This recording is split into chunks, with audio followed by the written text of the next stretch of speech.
Bueno, a ver, hoy 10 de noviembre es un día que me atrae siempre. No sé por qué, será porque es el día que nació el escritor más grande nuestro, de las cosas nuestras, camperas, de la tradición. Y será que Hernández nos ha dejado este legado tan grande que por ahí pienso que está bien decir que es la Biblia gaucha, ya que ese fue el libro en el que se inspiraron mucho nuestros abuelos, nuestros padres para educar a los hijos camperos, esa educación tan gaucha, tan nuestra, tan noble, forjar hombres bien, hombres de verdad, esos hombres de campo. Y yo por suerte nací por allá en el monte también, y digo siempre por suerte porque realmente es una bendición haber nacido entre medio de ese chaco impenetrable que me trae reminiscencias de un pasado remoto de mis abuelos, bisabuelos que vinieron a meterse ahí entre ese bosque tan grande que es el Chaco impenetrable y pelearle a la vida, pelear contra todo tipo de problemas que suscitaba la naturaleza misma. Y por aquel tiempo ese hombre dueño de la tierra, ese hombre que era el aborigen, que no estaba dominado para nada, ellos eran los realmente dueños y hacían lo que les daba la gana y bueno, ellos vinieron, se amigaron, se pelearon, pero poblaron el Chaco allá del Chaco de 1890 aproximadamente, cuando las primeras familias salteñas que ya venían desde el Chaco salteño se cruzaron nomás porque aquella parte ya no había como tener los animales, tantos años de explotación. Le contaban que en ese Chaco virgen había praderas hermosas, ríos muy lindos donde se podía criar mucha hacienda, pero estaba el problema de lo desconocido por un lado, y lo otro que sabían que eran muy bravos los huichí, que son los matacos que nosotros conocemos. Pero esa gente se arriesgó a venir, ha convivido con ellos, ha peleado con ellos, dejaron la vida. De las primeras 40 familias que vinieron, no volvieron nada más que unos poquitos, unos 5 familias a lo sumo, hacia su Salta natal. Pero volvieron a entrar muy tosudos los hombres, y volvieron a entrar y a la larga triunfaron, se quedaron, hasta que después el ejército con sus cosas de política o de expansión los ha vencido definitivamente y se pobló el Chaco con toda esa zona del impenetrable con criollos, y todos los pueblitos que hay ahora se lo deben a estos viejos abuelos que han venido y dieron su vida para tener una parte más de esta república tan linda que es la República Argentina. Y bueno, a veces estos recuerdos es lindo rememorarlos porque por ahí el olvido viene a través de que nadie los ha contado. Estas cosas nos contaban nuestros abuelos, cómo vinieron, qué es lo que hacían, cómo podían vivir en ese ambiente tan agreste.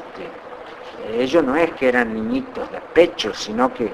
fíjense que Rivadavia fue el último pueblo que fundara nuestro héroe gaucho, que era don Martín Miguel de Güemes, por esa época gobernador de Salta, y lo ha fundado con un propósito, el contener los malones que invadían Salta, malones que iban desde el Chaco nuestro, el Chaco que hoy es Chaco provincia, se adentraban hacia Salta y cada vez se llegaban más hacia la parte donde realmente estaba poblada por otro tipo de gentes. Y entonces él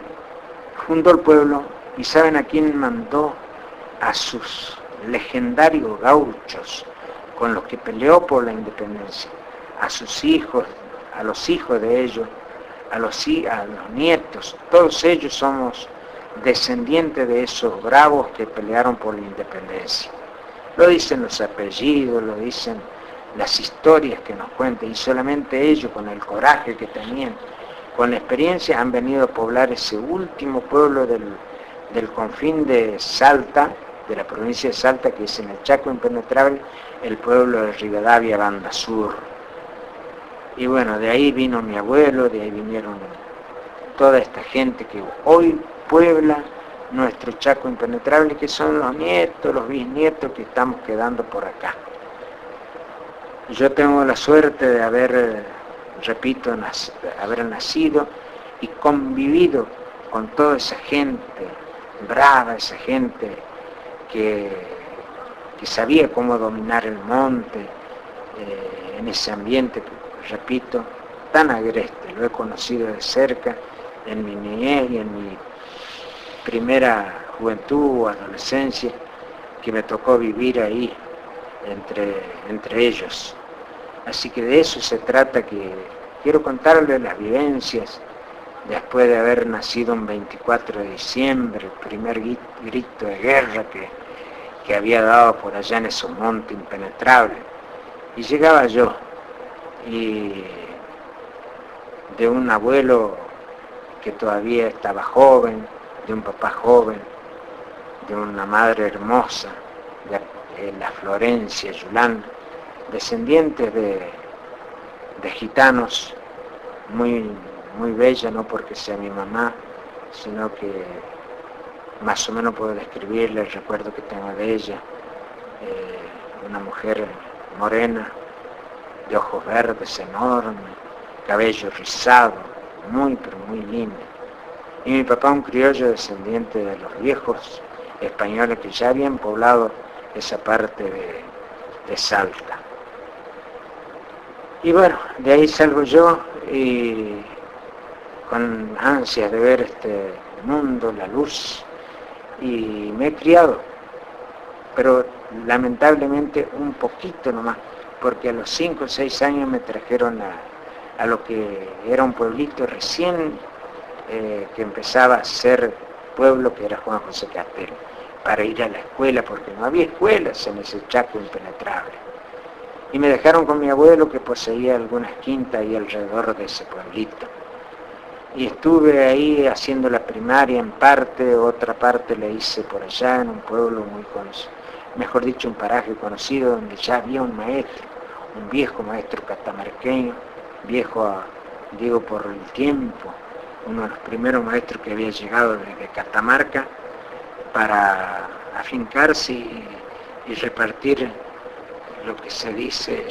la sabiduría, que es el saber leer y escribir, el empaparse de cultura, el aprender a leer un libro. Y él, Fernando Salcedo, que había llegado y que se quedó para siempre en estos lugares, se dejó atrapar por este monte impenetrable. Y bueno, transcurrían los años, y entre la primaria y las vacaciones en el campo, y aprender todo tipo de tareas que se realizaban. Y una de las tareas, la que más puede llamarle la atención a un joven con ganas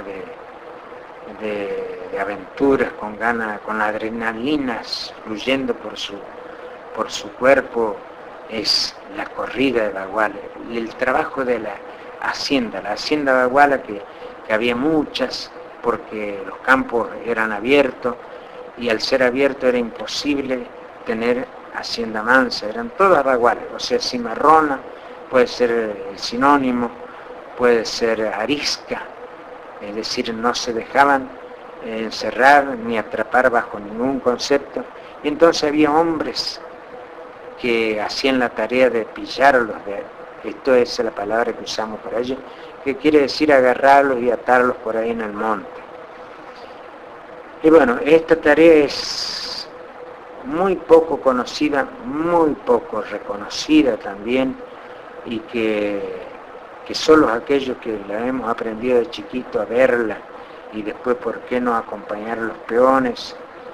y tratar de copiarle las cosas, cómo hacían ese trabajo. Y al llegar a la juventud, es decir, a la adolescencia, cuando termino la primaria, mi papá y mi mamá, precisamente más, ella quería que yo no me quedara en el monte, que estudiara. Se había puesto esa meta que sus hijos debían estudiar. Pero vaya, estudiar. Lo que me importaba el estudio por esa época que parecía vivir un mundo de película, una cosa tan extraordinaria, que hoy ya se lo ve tan aplacado, tan desconocido ese norte, que uno lo vio con otros ojos y que realmente era floreciente, donde había miles de animales para vivir, para correr, para divertirse, para domar potros, y todas esas cosas lo hacía yo con tanto gusto, ganándome porrazos, lastimaduras, pero no importaba eso, porque realmente cuando uno es joven o chico le gusta demasiado que el dolor ni se acuerda, es lo de menos. Y bueno, en esa época yo empiezo a convivir con los peones, a ver cómo trabajaban las sogas, a ver cómo trabajaban con sus caballos, para ir después a quedarse varios días por ahí en los montes, haciendo un pequeño campamento y corriendo los baguales. Y entre ellos andaba yo, con mi papá, un papá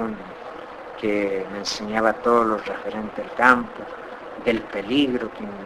que implicaba hacer esta tarea. Pero por suerte y a través de la tosudez, yo he aprendido mucho de ellos.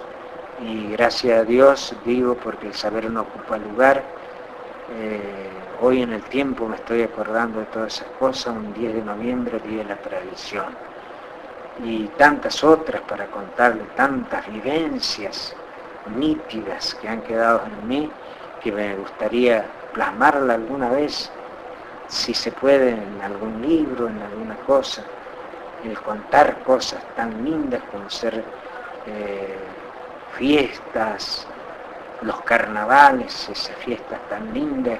que nos habían legado los abuelos salteños, las yerras, tanta gente pialadora, como dice José Hernández, y tiraneadora sin él, que hemos visto. Si aquello no era un trabajo, era una función. Y todo eso lo guardo como un tesoro en mis recuerdos. Y algún día vamos, digo, porque hay otros primos míos que han tenido la suerte de vivir lo mismo, y tenemos hermosos recuerdos de aquella época, que les iremos contando de a pedazos, de anécdotas, de cositas lindas.